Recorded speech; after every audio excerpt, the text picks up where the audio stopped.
Boston is known as the Athens of America, and so it's good to be in the real Athens with the backside of the goddess Athena. If you look the other way, uh, so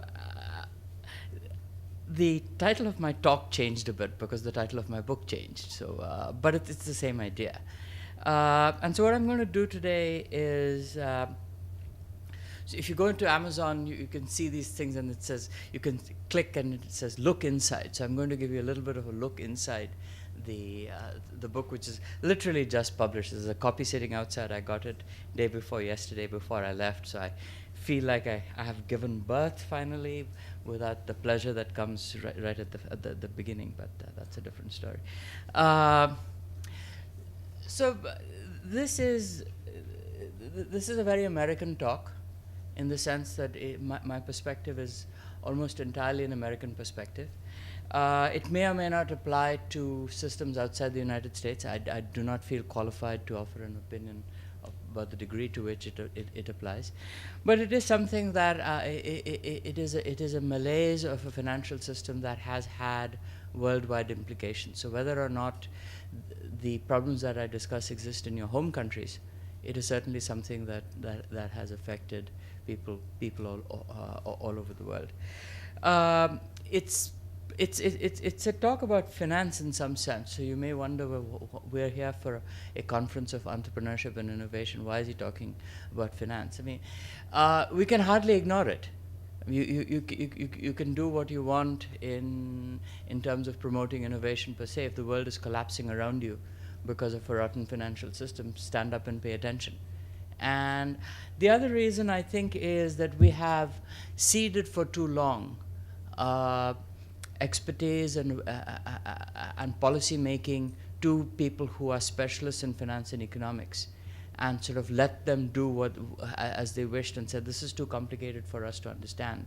So the views that have governed finance have been the views of a narrow group of specialists who look at the world in a narrow way. And let us say they're not always this is not always a disinterested view of the world. So there are, broadly, as I think about it, two broad misrepresentations of the crisis that hit in 2008.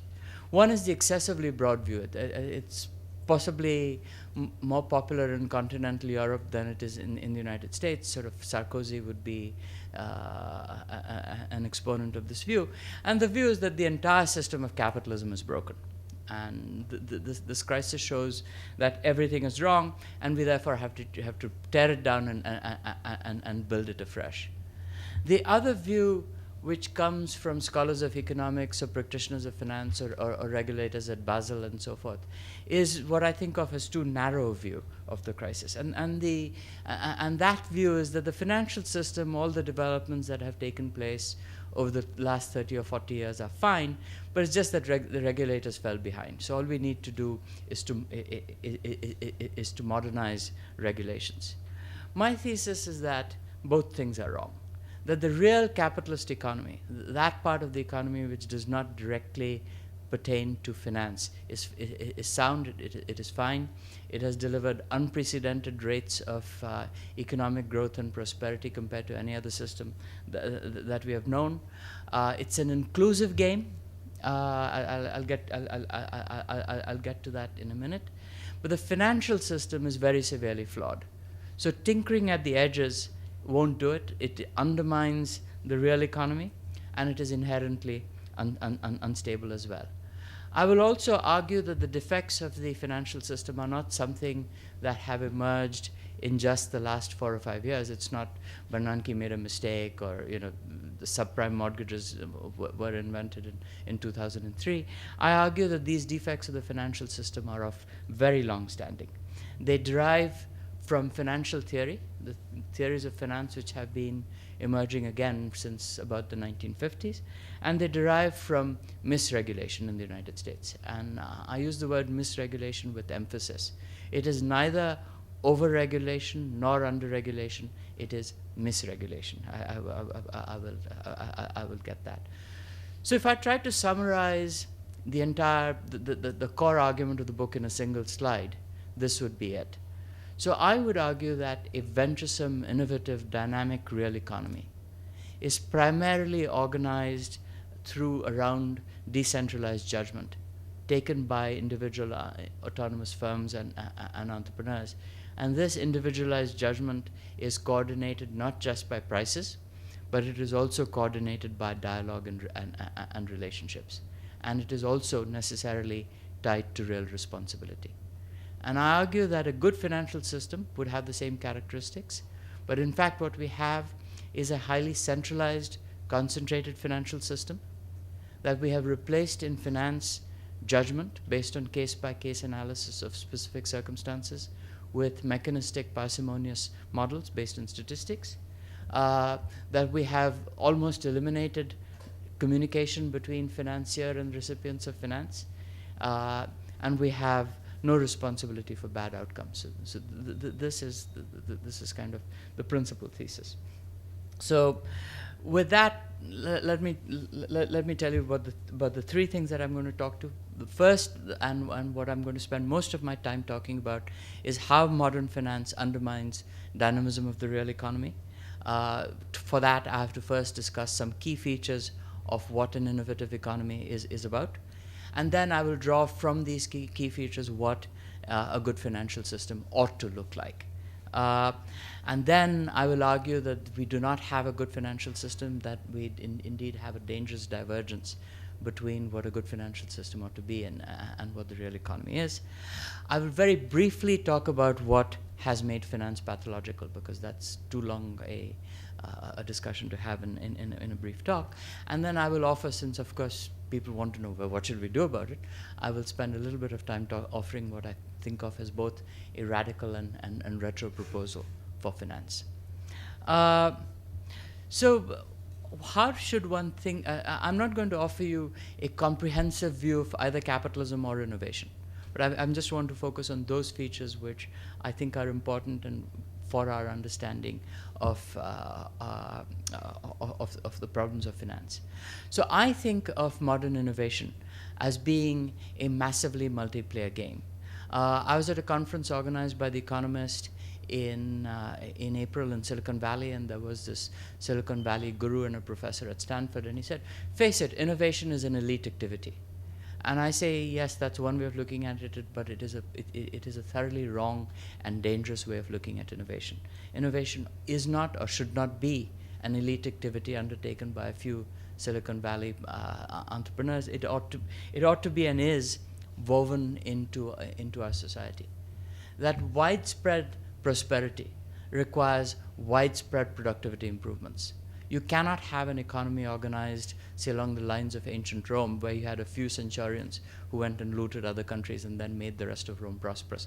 In a modern economy, all of us have to be involved in the process of productivity improvement, because if all of us are not, it is impossible to have widespread productivity improvements. You can have Silicon Valley do extremely well in California, but if the rest of the economy is rotten, the California economy will be rotten.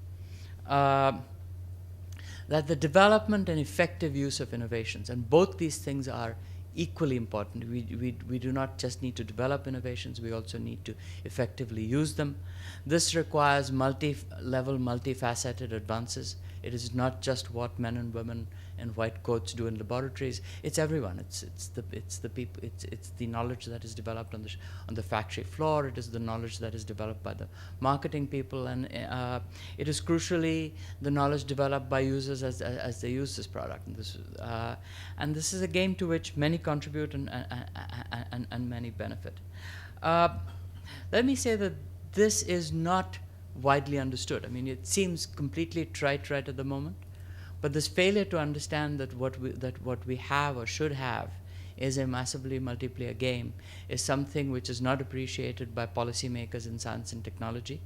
They sort of think that that innovation is something which is done at the fringes of the economy.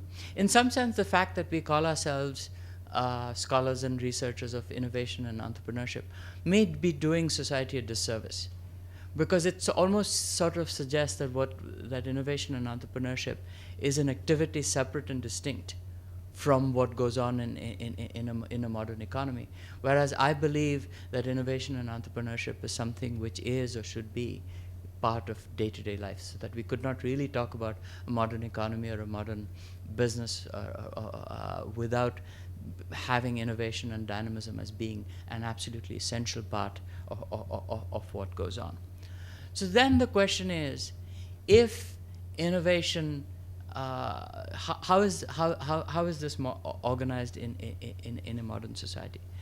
I would argue that, and this is obviously not an original argument, I'd argue that it's decentralized, it's case by case, it's forward-looking, and it involves judgment. Each of these four things are important. Now, the classic case for decentralization, on what Hayek called on-the-spot decision-making, sort of case-by-case decision-making, was made in 1945. And I assume most of you have read this absolutely classic article. If you have not, I mean, I cannot urge you strongly enough to read it at this point. In 1945, the principal sort of view of, that Hayek was fighting against was the view that central planning was going to cure the ills of capitalism, and we'd just come through a depression. And he said, no, central planning doesn't work because of the knowledge problem. He said that the essential problem of a good economy is adjustment to changes, because in a good economy there are constant changes. These changes involve adaptation to minute circumstances of time and place. And these minute circumstances of time and place simply cannot be communicated and processed by a central planner. Those decisions are best made by what he called the man on the spot. In those days, there were not that many women on the spot making these decisions. Now, there are a couple of interesting things about that article. One is that although Hayek is associated with Thatcher and Reagan and so forth, there is not a word about property rights in that paper. There is not a word about incentives. He's principally talking about information. And he says, even if the central planner has perfectly aligned incentives, even if the central planner wants to do perfectly the right thing by society, he or she cannot, because he or she does not have access to that fine-grained information that is unavailable. The other interesting thing about the Hayek article is that there is not a word about innovation. Hayek is principally talking about adaptation to changes rather than the initiation of changes. Now, if you then bring into this picture of innovation and not just adaptation to changes, then you begin to see that it's not just sort of a response to new data. Innovation also requires, as we all know, imagination and also a forward-looking judgment. So in a sense, you can have a doctor who's making judgments based on what has happened in the past, simply on recognition of patterns that exist. But an innovator has to sort of not obviously relies on what has happened in the past, but an innovator is also thinking about what happens in the future. Now, the interesting thing is that once you introduced innovation to Hayek's argument, it even becomes stronger, because it becomes even less possible to communicate the sort of information that is required to make good innovative judgments than it is in the case of adaptation. So even though Hayek didn't talk about innovation, that argument is strengthened and not weakened when you add in the innovation fact. It also strongly favors decentralization. Now, Hayek was a little bit of an absolutist in that particular article, at least, and he basically made a contrast between complete decentralization and complete central planning. And of course, in a real modern economy, we have some degree of centralization. And I have argued that the more society gets technologically advanced, the more there is the need for rules. When you had horses, people could ride around as they wished. When you have cars, you have or should have traffic rules, and when you don't have traffic rules, we know what the outcome is. When you invent television, you need rules to allocate the spectrum, and so you can think of almost any modern technology requires an addition of some centralization and some rules. And also modern technologies are frequently embedded in organizations of different size, and these organizations also limit the autonomy of the individual. So I'm not making an absolute argument, but I'm saying in general, decentralization is one of the striking features. Widespread decentralization is one of the striking features of the modern economy, which distinguishes the modern economy from what used to be the case 200 or 300 years ago. Then the question is, how is this decentralization organized? If all of us are given some opportunity to undertake our own initiatives, and we all are not working under the orders of a central planner or a rule of how do all the independent things that we do, how do they sort of mesh together? In Hayek's argument, this coordination of decentralized judgment is prices. And prices, of course, play a central role and in some ways the only role of coordination in modern economics, in modern economic theory. And I have no argument with the idea that prices are essential for coordination of decentralized effort. But I would argue that the more technologically advanced societies get, the more prices also have to be supplemented by organizations. The internet we can think of as a freewheeling enterprise, but the reason why the internet works is because there is this alphabet soup of organizations which set internet standards. Without these internet standards, we would have a Tower of Babel. The reason why Intel's chip sort of does what it does inside this computer is because somebody's sort of saying that you engineer do this on this part of the chip and you do that, so that there is no question that organizations play an important coordination role. Dialogue also plays a critical role. It is claimed that one of the great advantages of the price system is that people don't have to talk to each other. And it may be true if you have a completely primitive economy where nothing is changing, where all you're doing is producing grains and pigs, and then all you can do is you could put up a price you can put up a picture of a pig and its price, and we can clear it through an auction market. But when things are advancing, dialogue is absolutely crucial. You need to have dialogue with your customers to understand what they need. You need to, after having produced something new, you need to have a dialogue with your customers to tell them what it is that you have produced, what you have produced, and to persuade them to use it. And so, I mean, we cannot imagine a modern progressive, technologically progressive society with a dialogue, and I argue that the need for dialogue, the need for communication is actually increasing, and our reliance as a proportion just in the price system is decreasing as time goes by. And in many cases, this dialogue is embedded in relationships. That when you talk to the same person, you do business with the same person over and over again, you can understand, because language is never perfect, and therefore having a relationship helps you understand what people are saying. So this is a very crude picture of what a real economy should look like. You say, yeah, we kind of knew all that. Why is he telling us this? But now comes, I think, the relatively interesting bit, which is that I argue that a good financial system should nurture and mirror the dynamic real economy. Now this may again seem, you say, what else could it be? But there were very serious people in the United States. My former boss, the dean of Columbia, and a bunch of people at the University of Chicago produced this great report in 2007.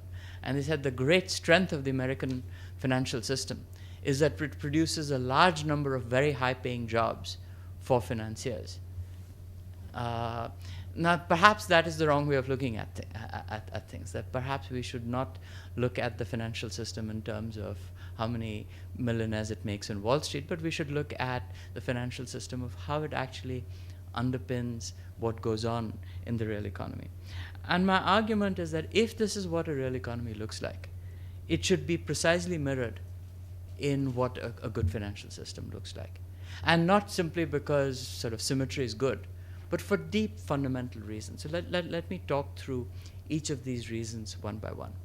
If the people who are asking for finance, be it a person who's borrowing money to buy a house, be it someone who is starting a new business and wants venture capital, be it a businesswoman who needs more working capital to expand her business, in each of these cases, the person who's asking for capital is making a judgment, is making a case-by-case judgment. And therefore, the proper extension of finance also requires an equivalent judgment.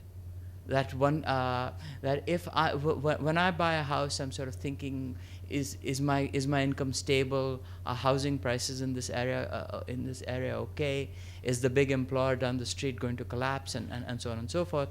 And then after taking all these things into account, I see, yes, I'd like to pay this amount for a house and borrow that amount to buy it.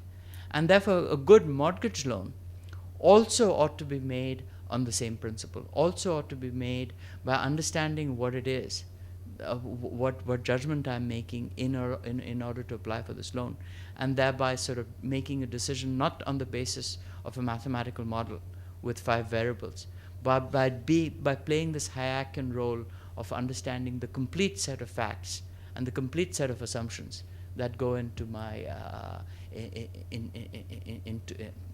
into my loan application.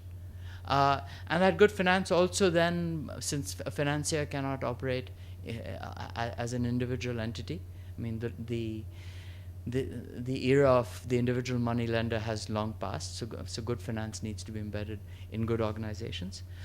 Good finance it requires an enormous amount of dialogue, because a financier cannot make a judgment about what the person who is applying for a loan or applying for venture capital or applying for any form of capital without conversation. And it's a conversation. It's not just sort of throwing a business plan on somebody's desk. That person has to read the plan, has to talk to you, has to understand what your assumptions are. And good finance also requires relationships. And it requires relationships because most projects, or even most, both in terms of on the production side and on the consumption side, are usually of long duration. So the finance that is being extended is not for just tonight. It is extended for a period of years. It is virtually impossible in a modern era to write a contract which anticipates everything that is going to happen in the next 4 or 5 years, or let alone the next 20 years. So adaptation as new developments occur. So I said in my business plan that so many people would show up, or I thought I would be able to make my mortgage loan, or I thought that I would be able to live within these covenants for a working capital loan. These assumptions are frequently wrong, and therefore you need recontracting. And this recontracting can only be effectively done if there is and has been an ongoing relationship between the financier and between the person asking for finance. Now, so if good finance is for fundamental reasons, it ought to be a mirror of a good real economy. What has happened over the last 20 or 30 years? I would say that good finance decentralized finance has been replaced by highly centralized, concentrated finance, like I said, replaced by mechanistic models. We have limited dialogue and relationships, and we have no responsibility for bad outcomes. And let me just point to a few manifestations of these pathologies. One and the most striking manifestation is the mass-produced, judgment-free explosion of what have come to be known as asset-backed securities. Now, it's ever since the time of the railroad, it has always been the case that there has been some centralization in finance. So if you wanted to build a railroad, there was no way that you could go to your local banker and get a loan from which to build the railroad. To build a railroad, you had to issue capital on a mass scale. And in order to issue capital on a mass scale, you needed to issue bonds rather than take a loan. And once you issued bonds, you necessarily had to centralize to some degree the decision making for whether that was a good or bad bond to either a few underwriters or to a few or a few credit rating agencies. That was fine. But what has happened for the last 20 or 30 years is that we've gone from securitization of railroad bonds or securitization of electricity companies to securitization of things where there is no economy of scale. So you can say that a local bank cannot cannot lend money to a railroad, but certainly a local bank can make a loan to buy a house or to buy a car. And what we've done is we've taken these loans, which ought to be and still should be done on necessarily best done on a decentralized basis, and we have packaged them and mass produced them in the form of these asset-backed securities. These asset-backed securities necessarily, since they're mass-produced, they dispense with judgment. When you apply for a car loan or you apply for a business loan, there's basically no judgment. You fill out a form. There are 6 things in that form, and that form gets processed by a computer, and the computer tells you whether you should or should not make the loans. We've also seen an enormous, I mean, completely mind-blowing explosion of complex derivative securities. So the derivative securities went from about 100 trillion in 2000 to 800 trillion. I mean, the mind cannot grasp this figure in 2008. And underneath this enormous explosion was the belief that you could have a computer program which need not have any understanding of what the underlying asset was. And by pressing a button, some computers, some rocket scientist would have written a model which would tell you exactly what the price of something should be. I think in my book I go to great lengths to show that the fundamental sort of intellectual basis of these models is just plain wrong, but they certainly helped this explosion from going from 100 trillion to 800 trillion, because all you could say, the model said so, it must be right.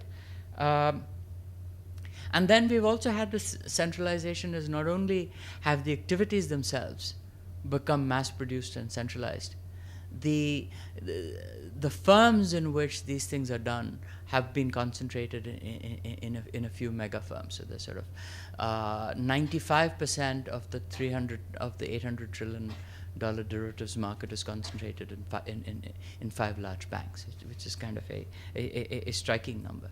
And what this means is that the people who are running these banks simply cannot know what is going on with the people who are working for them. So the people who lent, the people who are sitting at Lehman Brothers, who presided over this process of what securities they're buying, or people whose banks lend to sovereign governments like Greece, they have no clue what the people who are doing down there. And this also means that regulators can have no clue either. In the old days, when a regulator examined a bank, an examiner went to a bank and literally looked at every single business loan on the bank's books. This simply cannot be done because this is opaque. No regulator can understand what happens. So the regulators say, forget this, we'll just use these top-down models for risk management, and the Basel Accords and so on and so forth. And so the consequences of this are what? In the establishment's view, the sort of the brightest and the best finance guys say this is terrific. This led to more and cheaper credit because we mass-produced loans, and if you mass-produce loans, then this lowers the cost of borrowing. And this is a comment by my. This is from a critical article that Raghuram Rajan, former chief economist, wrote. He says, financial innovations have produced beneficial real effects, increased lending, entrepreneurship, and growth rates of GDP while reducing the cost of financial transactions. This was in 2005. And then people said, this fantastic new technology, which never actually makes no case-by-case analysis, produces better risk management. And this is Donald Cohn, vice chairman of the U.S. Federal Reserve, and he says, derivatives enable risk and return to be divided and priced better to meet the needs of borrowers and lenders. This is 2005. Ben Bernanke, 2006. Banking organizations of all sizes have made substantial strides over the past 2 decades in their ability to measure and manage risks. Concepts such as duration, convexity, and option-adjusted spreads provide better risk returns to stockholders and greater resilience to the financial system. 2006, one can only imagine what these banks could have done without these great advances in risk management systems that Ben Bernanke advertises. But what these people ignore, that there is an enormous downside to this robotic centralization of finance. It leads to a massive misallocation of capital, because when you begin to make a loan based on 5 variables and a computer model, people who should not get money to borrow a house, governments which should not get money to finance their deficits, get the money, and this then prices out of the market people who are prudent borrowers and who do and should be in the business of borrowing houses. And there is simply no way, if you believe in Hayek, if you believe in a dynamic, decentralized economy, that these judgments can be made based on these 5 variables. They will inevitably lead to a misallocation of capital. They also lead, in an indirect way, to a neglect of real enterprise. So if you are Citibank, or if you're JP Morgan, or if you're one of these big banks, and when times are good, your traders are producing 30% rates of return on equity, and they can have enormous growth in profits, why do you want to bother with having a loan officer who wanders around and makes these pitifully small loans on which you make this pitifully low spread of 2 or 3 basis points, or 2 or 300 basis points? They sort of say, this is kind of a boring, horrible business. Let's get out of it. And so then what gets attention in this financial system is the part of the financial system that is most easily mechanized. So mortgage lending is, at least on the surface, can be easily mechanized. It gets the resources. The small business loan cannot be easily mechanized, because even sensible needs a lot of attention. It doesn't get mechanized, and it's inherently unstable. The centralized form of finance. If you have 100,000 or 10,000 lending officers making credit decisions around the country, some proportion of them will make mistakes. We're all human. Judgment always involves mistakes. No getting around it. But these mistakes are restricted to a small proportion of the people who are making these mistakes. In this system, when you have 3 credit rating agencies or 6 investment banks, all of whom are using exactly the same mathematical model, if there's something wrong with that model, it will bring down the entire bring down the entire financial system. I also speculate that this centralization has led to greater correlations of. So people used to think, the real estate market in the United States is not a national market; it's a bunch of local markets, and these local markets are all uncorrelated. So if we have a diversified portfolio of real estate mortgages across the United States, we're fine. That may have been historically true, but once it is the same 5 variables that are being used across all these markets, when banks begin to buy each other's debt, then what was not a correlated loan can in fact become a highly correlated asset. So when it was the case that all stocks were bought and sold on the basis of each stock's merits, you could say that each stock, you were actually getting diversification if you bought 500 stocks. But if everybody is buying according to an index, all the stocks begin to move together. This happens in a variety of markets. So this centralization it has led to a massive degree of herding behavior and to increased correlations. And I think it has also led to jeopardizing the legitimacy of capitalism. One of the essential features of a dynamic system, whether you like it or not, is that technological progressivity makes some people richer than others. Just sort of, we may want to deny it all we want, but if we have a primitive economy where everybody has 1 acre of land and everybody has the same tools, the amount of produce that will be produced is going to be roughly the same from each farmer. Once we have modern agriculture, there is no doubt that some farmers who are good at using new technologies, who understand fertilizers, who understand the futures market, will do better than the farmers who don't. That the people who sell tractors will get, some of them will get really rich compared to the people who used to sell plows.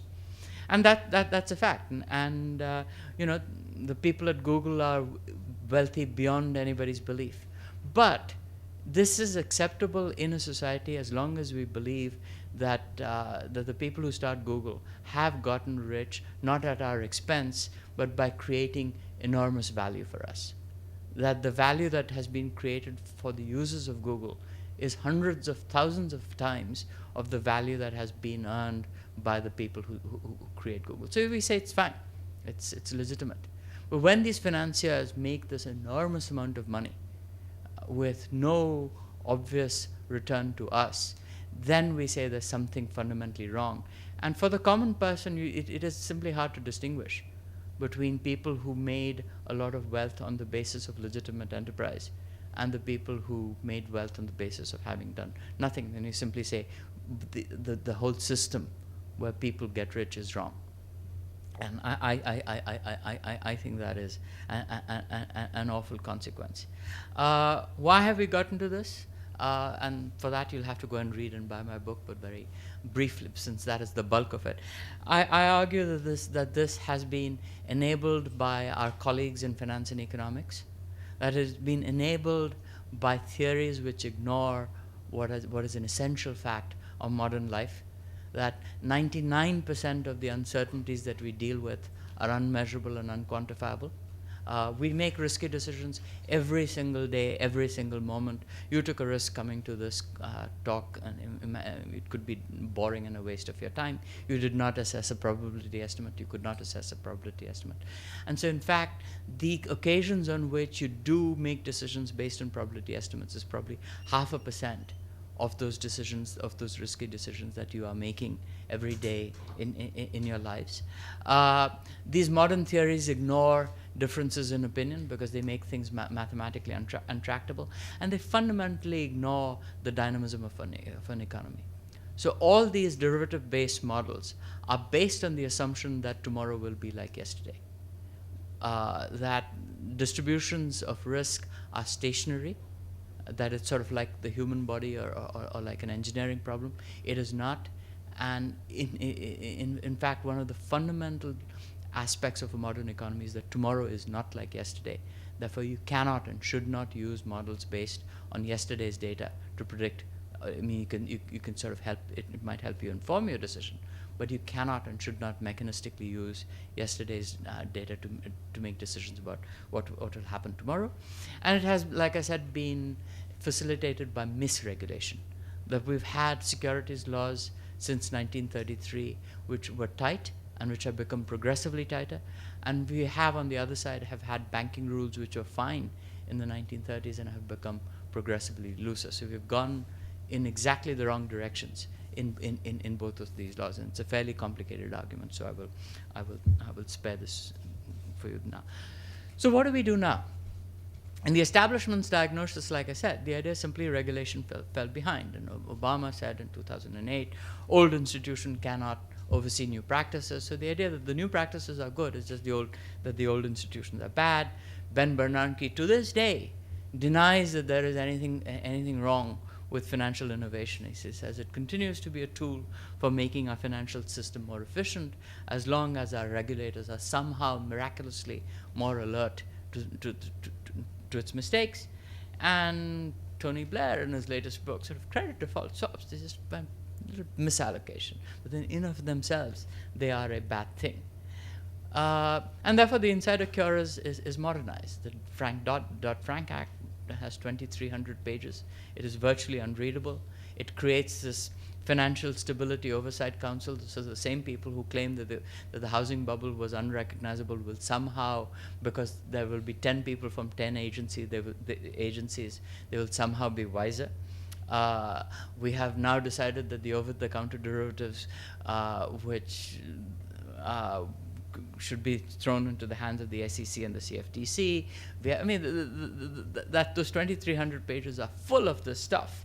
And if you have a really dull day and want to fall asleep, that's a good place to read it. And I could go on and on and on with the stuff in there.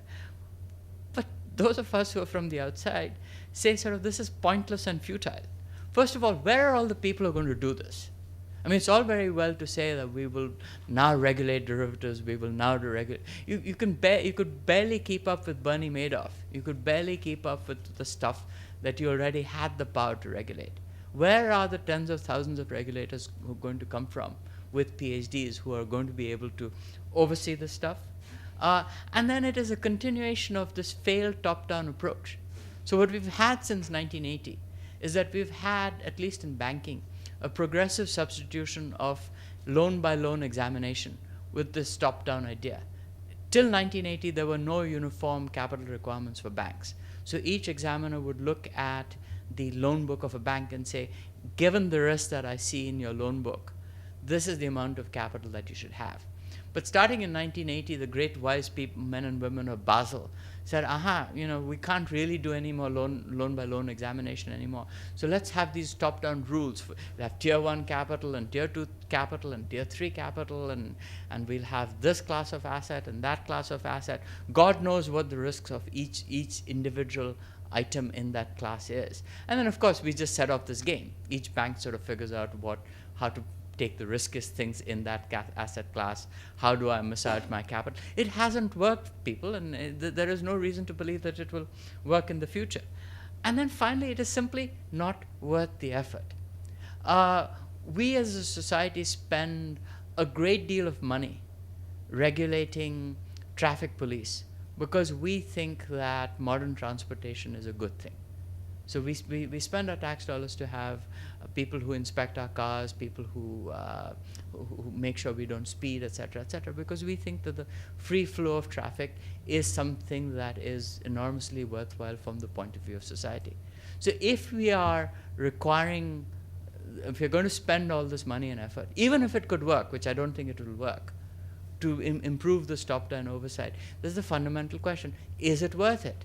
Is it like the Formula One races, which are not worth society's efforts to regulate? Or is it like day-to-day traffic on the roads?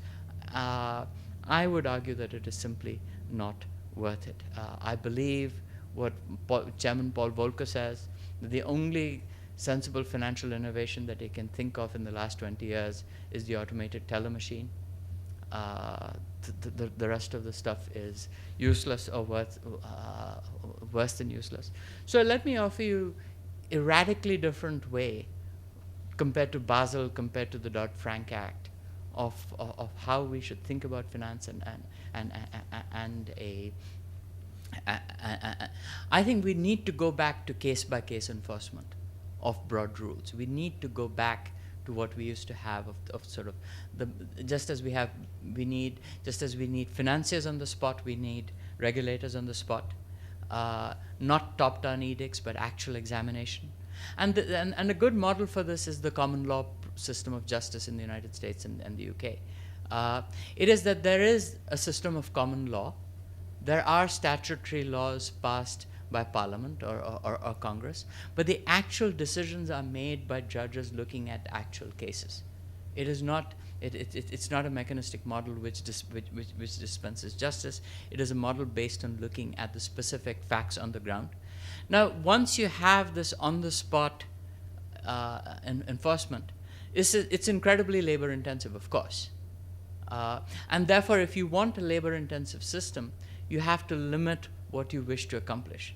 So I would argue that instead of trying to accomplish everything that you think desirable under the sun, what we really should focus on by way of regulation is a sound depository and payment system.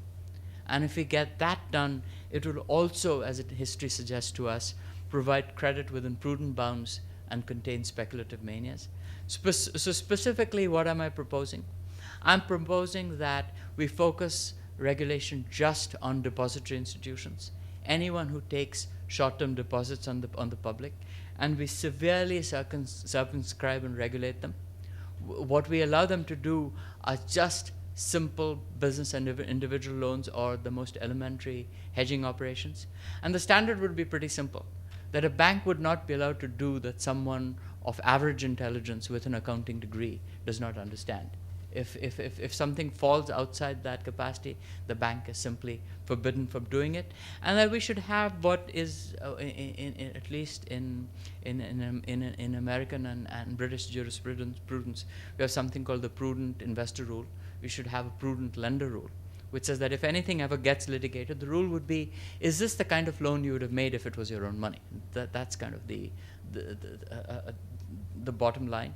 This would mean that we'd basically shut down the money market, the money market business, which is now about 4 times the size of funds and deposits.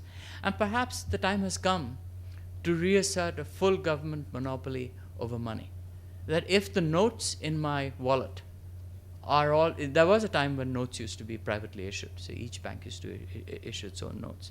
If the notes are the liability of the government, why not deposits in banks? And why not every other form of transaction account? Why should they also not? What's the difference as far as we're concerned between a note and an account?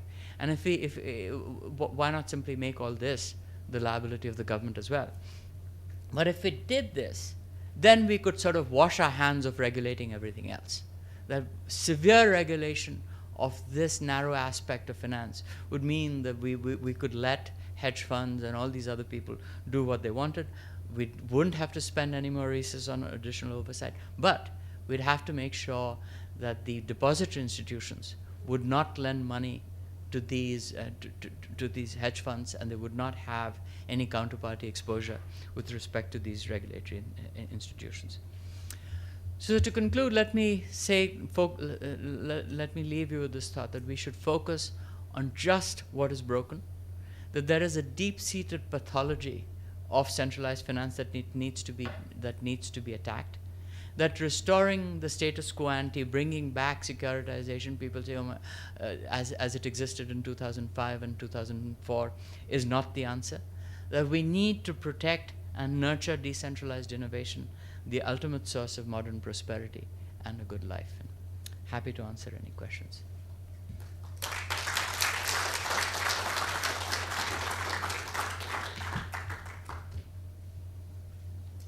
Yes, sir. First, thank you very much. It's just making a crusade through all the business schools in the world. There is one branch of finance that works, I think, more or less as you suggest, and it's related to innovation. That's the VC funds. Yes. It's a case by case. It's diversified. One thing is missing, and that's their return. I mean, looking at their return on investment, they fail to provide the benchmark. You should say, I don't know, NASDAQ or anything else. So how would you respond? So, 3 responses. I, in fact, use venture capital in my book as a model for how finance ought to be organized. The one way in which it is not organized in the decentralized form that I recommend, and which may have impaired its performance over the last 5 or 10 years, is that it too, over the last 10 or 15 years, has become an asset class.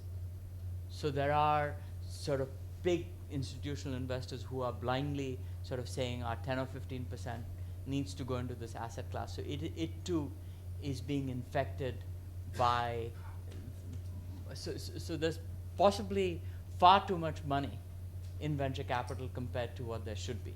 So the model of how capital should be dispersed is fine. The amounts are excessive, which has pushed down the return. And I've argued in my previous books that venture capital is great for a small fraction of innovative enterprise. There are a whole bunch of other kinds of innovative enterprise, early stage financing, where venture capital is not a good model, where angels are. So venture capital is a good illustration, but venture capital itself cannot be the vehicle through which capital is dispersed. Finally, let me, but getting back to the issue of benchmarks and returns, and I am.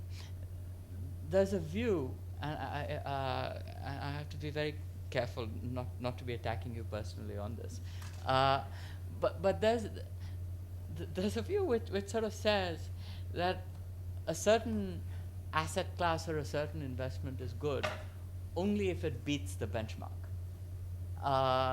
And then this becomes a little bit like of the cat chasing its tail. And I think this is a much greater problem in stock investing, where the argument was, oh, there is no need to analyze individual stocks, because all we need to do is diversify, because the people who analyze individual stocks don't outperform the benchmark. And once you do that, then yes, everybody then will end up with the benchmark. But what you have lost is that case-by-case analysis. And then we get this highly correlated market where people fail to distinguish between a good company and a bad company.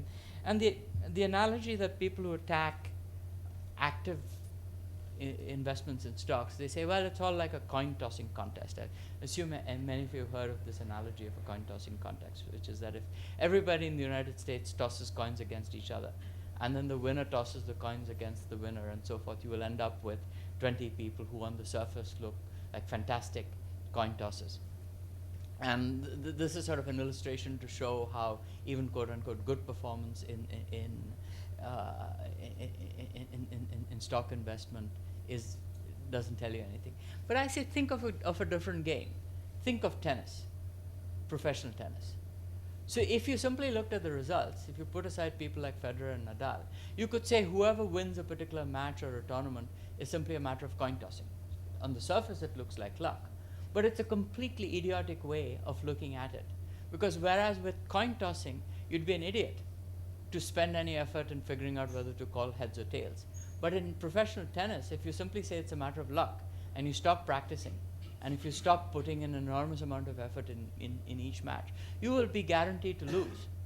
So even if all you get through putting in some effort is to quote unquote do no better than average, this is not a bad way to organize a financial system. I don't think this is where you're going at, but I used it as a vehicle to sort of critique this notion of benchmarks. Yes, sir. What are the potential limitations of the model of finance that you propose with your book? You say potential weaknesses. So there are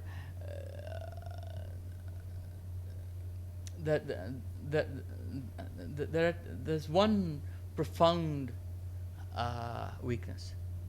And the profound weakness is not pertaining to how the world is now, but how the world might be 10 years from now. So there used to be, at the time of Adam Smith, something called the real bills doctrine for bank lending. And the idea was that banks should only make extremely short-term loans. It's a little more complicated than that. But at the time of Adam Smith, the need for capital, either by consumers or by producers, was typically not of long duration. So, I mean, capital-intensive enterprise had just started going. The idea of a mass market in things like automobiles and TV sets and vacuum cleaners, which really started in the 1920s, had not arrived. So the need to provide longer-term credit for this kind of activity didn't exist. So at that time, the real bills doctrine made sense. And so the picture as I sketch now is a picture of how I think finance ought to be organized today, how regulation should be organized today. But if I fundamentally believe in the dynamism of an economy, it may well be that in 10 years this is a bad and obsolete way of either organizing regulation or of organizing finance. And so we have to be adaptive of all time, of all times, right? So I think I have given today's trends a reasonably robust, flexible, adaptive framework. So I do not say that all forms of securitization are bad. I gave you the example of railroads, and my analysis could be wrong. So sort of, who knows? So I'm leaving in enough room for innovation in finance, as long as it doesn't touch those aspects. So there's certain. Let me try another analogy. That our regulation of automobiles has increased over time. So 30 years ago, there was no regulation of emissions, because we didn't know that emissions were an issue. Now it is. And now, 30 years ago, we didn't worry about greenhouse gas effects. So that hasn't changed. What hasn't changed is that we drive on the right-hand side of the road or the left-hand side of the road if you're in the UK. What hasn't changed is the width of the wheels, the maximum size of a street legal car, of the wheels that we have. So I think I have, and again, I think I propose some things which are more sort of width of wheels or right-hand side of the road kind of rules. And I leave open in the proposal, I think, sufficient room for the other stuff. But again, I could be wrong. Yes? Yes, thank you very much for this stimulating talk on this modern finance. With that, proposal that this is real dynamic capitalist markets. What can you elaborate on the implications for the future education and the training of accountants if we're going to be more labor intensive?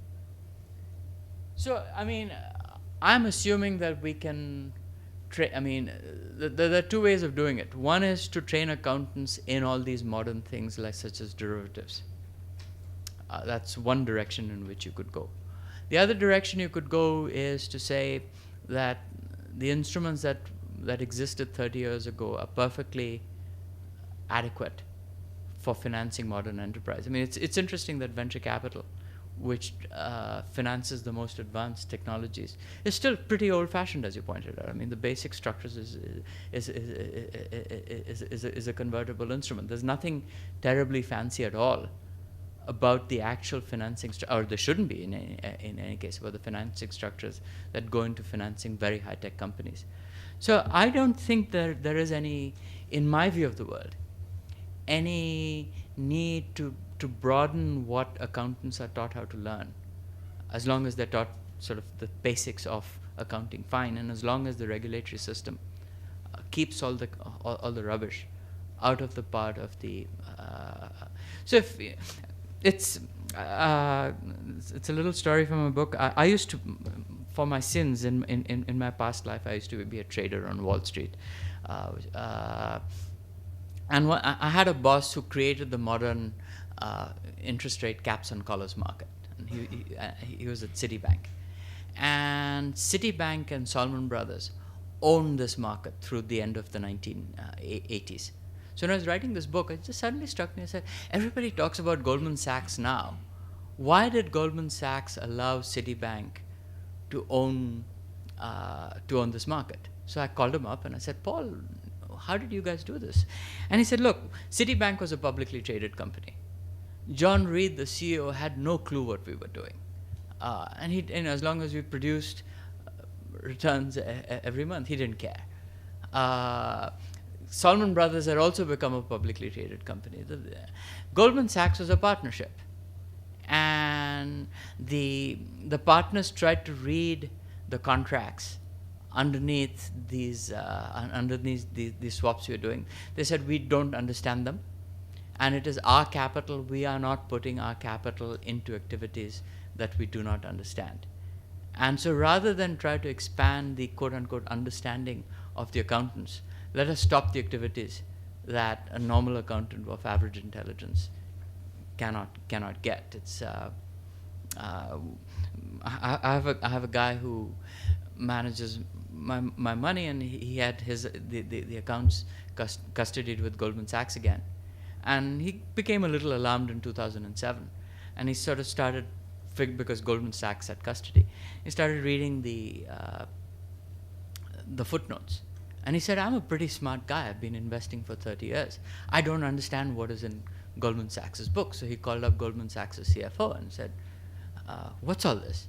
And he said, look, if he had wanted you to understand what it was, we could have, but we don't want you to understand. If you don't want to keep this money with us, take it somewhere else. And so I think we need to have a better alignment of what the human mind is capable of understanding and learning and what is actually done on the other side. It's,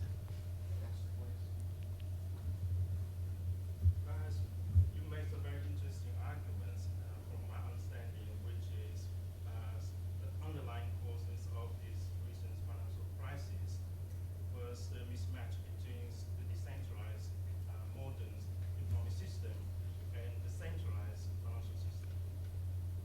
But I found this one thing difficult to comprehend, which is for a very centralized financial system, which can generate so much financial innovation. Therefore, was it just because the misregulations of the system, or because in this very centralized financial system, still there's some degrees of decentralization, which allows the financiers to develop new products in response to the decentralized economic system? Okay, that's a very astute observation, and when I say we've gone to a centralized financial system, we have not gone to an absolutely centralized financial system. That it is. I mean, in venture capital, decentralization exists. In small business lending, decentralization exists, and as you point out, there has been a small group of people who have been innovating, but there, I'd argue there's a sort of a very subtle form of centralization, even within these innovators. That they've all been, in some sense, brainwashed by the same paradigm, whose fundamentals they never individually question. And so yes, there are maybe a few hundred innovators, but they're all basically living off the Black-Scholes-Merton model.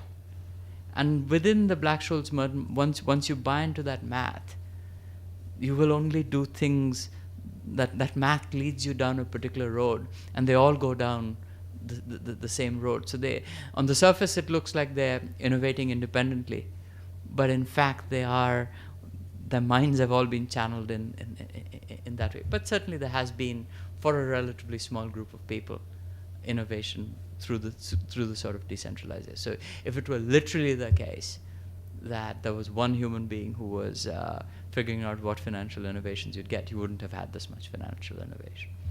Thank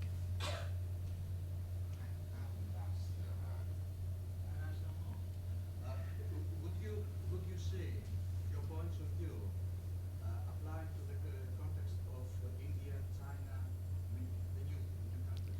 So, being a Hayekian and having a great belief in case-by-case knowledge, I don't want to get into the error of the Basel people of offering views on China from reading the Financial Times, which is about my only so no, I have no view. It's I think I once spent 2 years in between 2003 2005 in Bangalore studying entrepreneurship in Bangalore. And it struck me that to understand what are the limitations of entrepreneurship, you really have to go down to that. You have to breathe the dust and absorb the fumes. And then what you find is not necessarily what is true of Bangalore is not necessarily true of Bihar. And so I am extremely cautious of.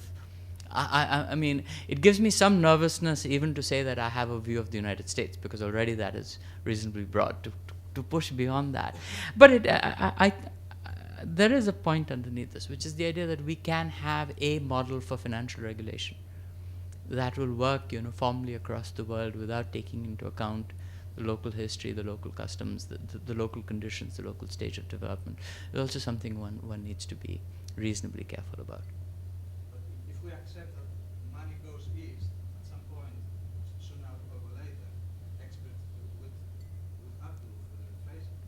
Yeah, but I would, if I were in China or India, I would beware of Western experts bearing financial theories.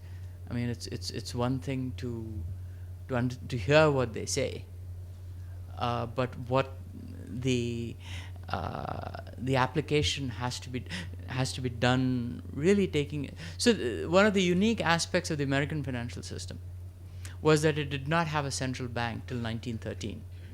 Whereas most European countries, I mean, in the UK, the central bank preceded commercial banks. And that, again, has a profound influence in how you organize your regulatory system. So I would say that China and India and Greece, you cannot, apart from a few abstract principles that I offer, you really have to get your hands dirty with figuring out what should be done.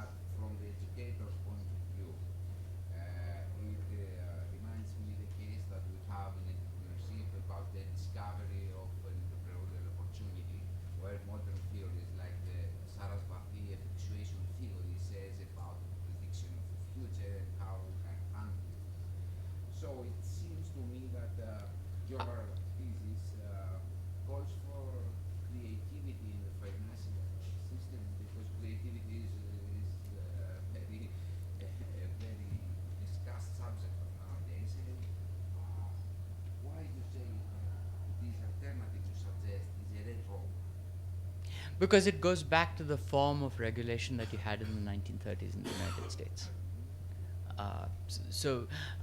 I say if all you did was set the clock back to banking, I mean, instead of passing a new financial act, if that simply re-legislated the 1933 and 1935 banking acts, we'd have been fine. So, and likewise, if we go back to financing practices that bankers used to follow in the 1950s and 1960s, we'd be fine. Is this case-by-case analysis and not just model mechanistically the whole situation, an indication for a call for creativity? No, I would say we probably need less creativity. So if you think of a venture capitalist, you can sort of say a venture capitalist should spend her time developing fancier contracts through which to make an investment in the venture. Or the venture capitalists could spend that time understanding the technologies which are being invested in and used old-fashioned instruments to make the investment. I would argue in favor of spending more on the latter side, which is understanding what it is that you are investing in. And since what you're investing in tends to change all the time, that is a challenge enough, rather than showing any creativity in designing a fancier financing instrument.